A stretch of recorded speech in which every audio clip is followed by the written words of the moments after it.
और आपको बहुत बहुत धन्यवाद देता हूं कि इस ऐतिहासिक भीड़ में आपने जो जनसमर्थन यहां आया है वो इस बात को सिद्ध कर रहा है कि आने वाले दिनों में दिल्ली बदलेंगे और भारत भी बदलेंगे, ये नारा यहां से गूंज रहा है। बहनों और भाइयों, आज देश की हालत बहुत खस्ता बनी हुई है। महंगाई और भ्रष्टाचार के कारण कांग्रेस ने देश का दिवाला पीटने की स्थिति में देश को लाया है। देश में महंगाई बढ़ रही है, भ्रष्टाचार बढ़ रहा है। भ्रष्टाचार के सब रिकॉर्ड कांग्रेस पार्टी ने तोड़ दिए हैं और ऐसे समय देश को अगर बचाना है तो देश की जनता ही देश को बचा सकती है। नरेंद्र भाई एक निष्पृह, निस्वार्थी, राष्ट्र और समाज के लिए समर्पित कार्यकर्ता के रूप में देश के लिए काम कर रहे हैं। गुजरात में उन्होंने विकास का एक नया मॉडल प्रस्तुत किया है। आज गुजरात बदल गया है। गुजरात में कृषि विकास का दर बढ़ा है, गुजरात में जीडीपी बढ़ा है, पर गुजरात की तुलना में देश पीछे जा रहा है। आज मुझे बड़े दुख से कहना पड़ता है कि नरेंद्र भाई के बारे में कांग्रेस पार्टी के लोगों ने दिल्ली में जो पोस्टर लगाए, ये पोस्टर कौन से राजनीतिक संस्कृति का और सभ्यता का प्रतीक है, इसमें उन्होंने सोचना चाहिए। इतना ही नहीं तो जिस प्रकार से कांग्रेस के नेता अपप्रचार कर रहे हैं, ये लोकतंत्र के लिए अच्छा नहीं है। राहुल गांधी जी और सोनिया जी जहां भी देश में जाती है तो भारतीय जनता पार्टी ने शालीनता का परिचय दिया है, कभी उनके बारे में इस प्रकार की बातें कही नहीं है। पर यह बौखलाहट क्यों हो रही है, लोग क्यों चिल्ला रहे हैं? एक प्रकार से आप समझिए कि कांग्रेस पार्टी क्यों चिल्ला रही है, इसका कारण यही है कि देश की कांग्रेस पार्टी नरेंद्र भाई के नेतृत्व से डरती है और उस डर के कारण बौखला गई है। यही कांग्रेस पार्टी है जिन्होंने सीबीआई का उपयोग करके नरेंद्र भाई के ऊपर और हमारे गुजरात के अनेक नेताओं के ऊपर झूठे मुकदमे चलाने की कोशिश की है। भारतीय जनता पार्टी ने कभी जात, पंथ, धर्म, भाषा के आधार पर राजनीति नहीं की। सबको समान मौका मिलेगा, सबका विकास होगा और सबको साथ में लेकर चलेंगे, यही भारतीय जनता पार्टी का विचार रहा है। पर इस देश में कांग्रेस पार्टी सांप्रदायिकता का जहर घोलने की कोशिश कर रही है। अल्पसंख्यक समाज के मन में डर पैदा करने की कोशिश कर रही है कि मोदी जी आएंगे तो अल्पसंख्यक समाज पर अन्याय होगा।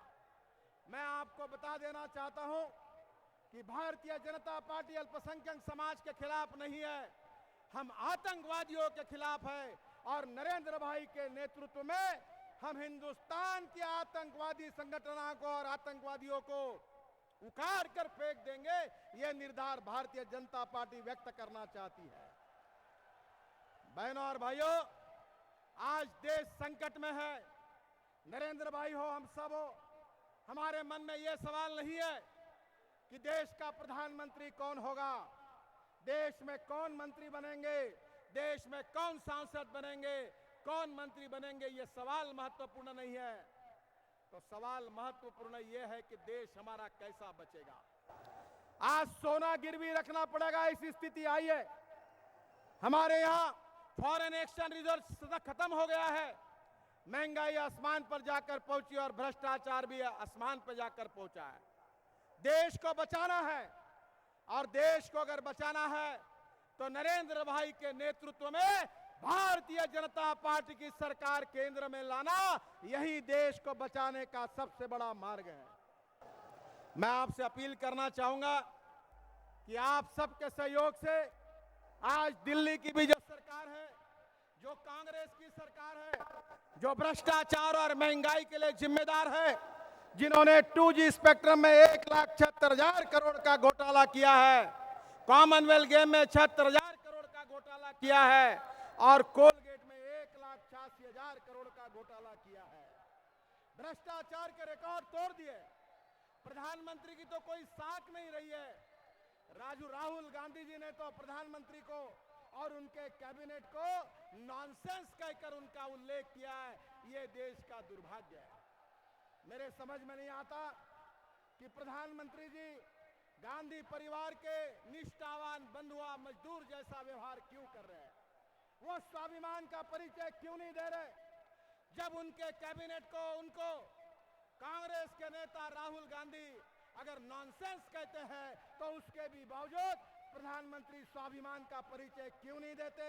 अपना रिजिग्नेशन क्यों नहीं देते? और देश में स्वाभिमान का परिचय क्यों नहीं देते? ये देश की जनता के ध्यान में नहीं आ रहा है, क्योंकि प्रधानमंत्री लाचार बने हुए हैं। बहनों और भाइयों, ऐसे लाचार प्रधानमंत्री देश का तकदीर भविष्य नहीं बदल सकते। मुझे याद आ रहा है कि 1980 में अटल बिहारी वाजपेयी जी के नेतृत्व में जब भारतीय जनता पार्टी बनी थी, तब मुंबई के अरबी समुद्र पर, समुद्र के तट पर अटल बिहारी वाजपेयी जी ने कहा था कि अंधेरा छटेगा, सूरज निकलेगा और कमल खिलेगा। यही उनकी भविष्यवाणी थी और मुझे विश्वास है कि अब दिल्ली में भी परिवर्तन होगा, दिल्ली भी सरकार हम बदलेंगे और देश में परिवर्तन का मार्ग इससे साफ हो जाएगा। आप भारतीय जनता पार्टी को सहयोग करिए, भारतीय जनता पार्टी को जिताइए और नरेंद्र मोदी जी के नेतृत्व में भारतीय जनता पार्टी को आपके आशीर्वाद दीजिए। यही आप सबको प्रार्थना करता हूं। बहुत बहुत धन्यवाद। नमस्कार।